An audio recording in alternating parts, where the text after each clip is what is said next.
that how can you disable this sign or know how you can do that on your Waze app. So you just follow this Waze, then it's going to work with you. All you have to do in the first, just go above this sign, click on it here.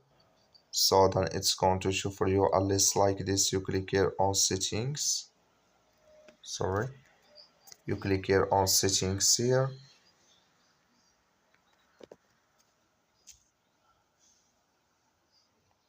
You click on settings, sorry.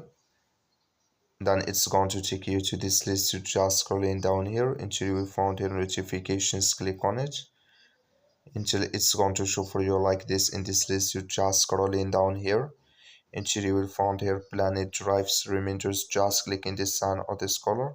Like you see color, it's gone. That's mean it's disabled with us now. Just scrolling down here, click on save, then it's going to save with you.